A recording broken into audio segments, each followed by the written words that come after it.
শুভেচ্ছা। বাঙালিয়ানার প্রদোষের সংবাদে স্বাগত। শুরুতেই শুনে নিচ্ছি সংবাদ শিরোনাম। আগামী 30 জুন পর্যন্ত ইন-8 টু সিভিল পাওয়ারের আওতায় ঢাকা, নারায়ণগঞ্জ, গাজীপুর, গোপালগঞ্জ, ফরিদপুর ও চট্টগ্রামে সেনা সদস্যরা মাঠে থাকবে। দেশে বেড়েই চলেছে শিশু ধর্ষণ ও হত্যার ঘটনা। বিগত 3 মাসে দেশে অন্তত 176টি শিশু ধর্ষণের শিকার হয়েছে এবং ধর্ষণের পর অন্তত 25টি শিশুকে হত্যা করা হয়েছে। এবার শুনে নিচ্ছি অন্যান্য সংবাদের সঙ্গে বিস্তারিত।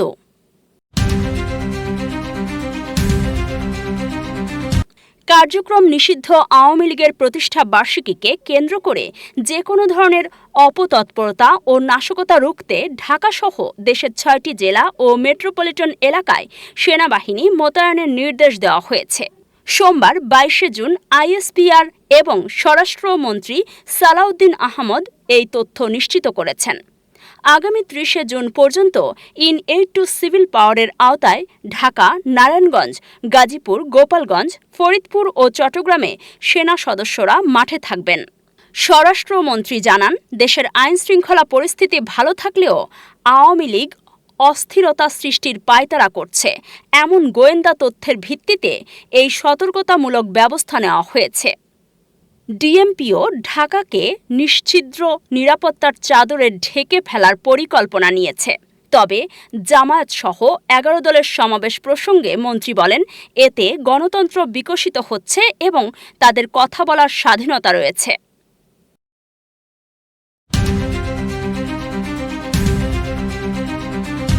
দেশে শিশু নির্যাতন, ধর্ষণ ও হত্যার ঘটনা আশঙ্কাজনকভাবে বেড়েই চলেছে। সাম্প্রতিক মানবাধিকার প্রতিবেদন অনুযায়ী বিগত 3 মাসে দেশে অন্তত 176টি শিশু ধর্ষণের শিকার হয়েছে এবং ধর্ষণের পর অন্তত 25টি শিশুকে হত্যা করা হয়েছে। অপহরণ, মুক্তিপণ আদায় ও পাশবিক নির্যাতনের এই ধারাবাহিকতায় সোমবার 22 জুন 2026 দেশের 2টি জেলা থেকে আরও 2টি নৃশংস ঘটনার খবর এসেছে। টাঙ্গাইলের সখীপুরে নিখোঁজের 2 দিন পর সেজুতি নামে 2য় শ্রেণীর এক স্কুল ছাত্রীর মরদেহ উদ্ধার করেছে পুলিশ। পরিবারের দাবি, গত 20 জুন সে নিখোঁজ হওয়ার পর 21 জুন রাতে 3 লাখ টাকা মুক্তিপণ চেয়ে একটি ফোন কল আসে। এর মাত্র আধা ঘণ্টা পরই 22 জুন সকালে উপজেলা পরিষদের পুকুর থেকে সেজুতির ভাসমান মরদেহ উদ্ধার করা হয়।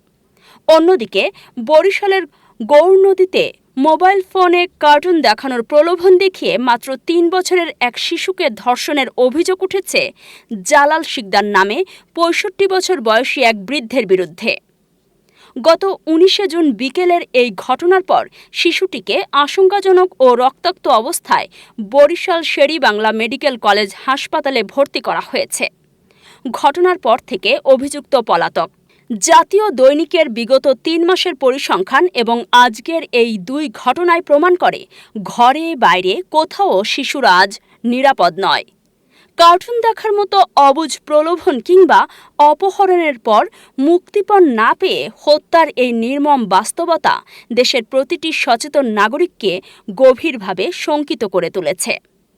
অপরাধীদের দ্রুততম সময়ে দৃষ্টান্তমূলক শাস্তি নিশ্চিত করা না গেলে ভবিষ্যৎ প্রজন্মের জন্য এই দেশ আরও অনিরাপদ হয়ে উঠবে।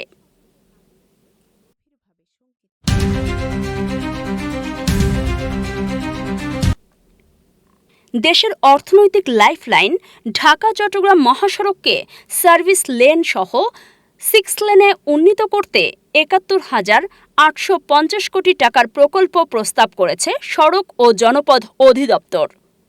এর মধ্যে ৫৫,০৮০ কোটি টাকা বৈদেশিক ঋণ এবং বাকি ১৬,৭৭০ কোটি টাকা সরকারি তহবিল থেকে জোগানোর পরিকল্পনা রয়েছে। ২০২৭ থেকে ২০৩২ সালের মধ্যে প্রকল্পটি বাস্তবায়নের লক্ষ্য ধরা হয়েছে। অর্থায়নে এশীয় উন্নয়ন ব্যাংক, এআইবি বা জাইকা যুক্ত হতে পারে। তবে দীর্ঘমেয়াদী রক্ষণাবেক্ষণের স্বার্থে প্রকল্পটি পিপিপি মডেলে করার পরামর্শ দিয়েছেন বিশেষজ্ঞরা। টোলভিত্তিক এই নিয়ন্ত্রিত মহাসড়কে শহরাঞ্চলে এলিভেটেড সড়ক ও 6টি ফ্লাইওভার থাকবে, যা যানজট ও যাতায়াতের সময় উল্লেখযোগ্যভাবে কমিয়ে আনবে।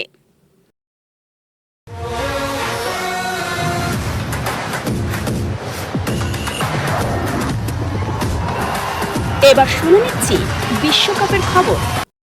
প্রথম ম্যাচে ড্রয়ের ধাক্কা সামলে আটলান্টায় সৌদি আরবকে ৪-০ গোলে উড়িয়ে দিয়ে নিজেদের শক্তিমত্তা বুঝিয়েছেন স্পেন। মিকেল ওয়ারসাবালের জোড়া গোল এবং লামিনে ইয়ামাল ও আত্মঘাতী গোলে প্রথমার্ধেই ৩-০ ব্যবধানে এগিয়ে যায় লা রোজারা।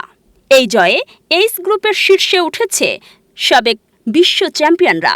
একই গ্রুপে উরুগুয়েকে ২-২ গোলে রুখে দিয়ে ইতিহাস গড়েছে নবাগত কেপ ভার্দে। স্পেনের পর উরুগুয়ের মতো পরাশক্তিকে আটকে দিয়ে তাদের নকআউটের সম্ভাবনা এখন ৬৭%।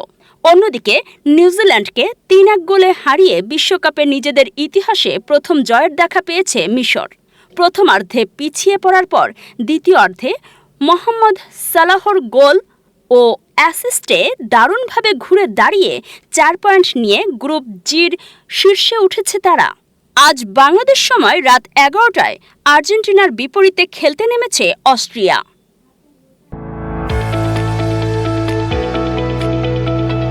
এবার শুনে নিচ্ছি বাঙালিয়ানার বাণিজ্য সংবাদ। চলতি অর্থবছর শেষে জাতীয় রাজস্ব বোর্ডের কর আদায়ের ঘাটতি ৮৮,০০০ কোটি টাকা হতে পারে। সংস্থাটির প্রাক্কলন অনুযায়ী সংশোধিত ৫,০৩,০০০ কোটি টাকা লক্ষ্যমাত্রার বিপরীতে জুন থেকে মোট আদায় দাঁড়াতে পারে ৪,১৫,০০০ কোটি টাকা। ২০ জুন পর্যন্ত দেশে ৩,৮৯,৯৫৩ কোটি টাকা রাজস্ব আদায় হয়েছে। রাজস্ব আদায়ের গতি বাড়াতে ইতোমধ্যে আয়কর, ভ্যাট ও শুল্ক বিভাগে ৩টি পৃথক টাস্কফোর্স গঠন করা হয়েছে। সাধারণত রাজস্ব ঘাটতি হলে সরকারের পরিচালন ব্যয় অপরিবর্তিত রেখে বার্ষিক উন্নয়ন কর্মসূচির উন্নয়ন প্রকল্পগুলোর খরচ কমাতে হয়। বর্তমানে বাংলাদেশের কর জিডিপি অনুপাত মাত্র ৬-৭% নেমে এসেছে।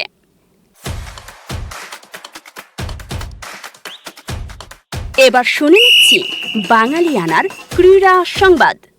আজ ২২ জুন ২০২৬। ঠিক ৪০ বছর আগের এই দিনে মেক্সিকোর আজতেকা স্টেডিয়ামে ফুটবল ইতিহাসের সবচেয়ে রোমাঞ্চকর মহাকাব্য লিখেছিলেন ডিয়েগো ম্যারাডোনা। ১৯৮৬ বিশ্বকাপের কোয়ার্টার ফাইনালে ইংল্যান্ডের বিপক্ষে মাত্র ৪ মিনিটের ব্যবধানে তিনি করেছিলেন ফুটবল ইতিহাসের সবচেয়ে স্মরণীয় দুটি গোল এবং শতাব্দীর সেরা গোলটি। ৫১ মিনিটে ইংলিশ গোলরক্ষককে ফাঁকি দিয়ে হাত দিয়ে করা তার প্রথম গোলটি বিশ্বজুড়ে হ্যান্ড অফ দ্য গড নামে পরিচিত। এর ঠিক ৪ মিনিট পর ৬০ গজ দূর থেকে একাই ড্রিবলিং করে ৫ জন ডিফেন্ডার ও গোলরক্ষককে পরাস্ত করে ম্যারাডোনা যে গোলটি করেন তা ফিফার স্বীকৃতিতে শতাব্দীর সেরা গোল বা গোল অব দ্য সেঞ্চুরি। প্রদর্শের সংবাদ শেষ হলো। ধন্যবাদ।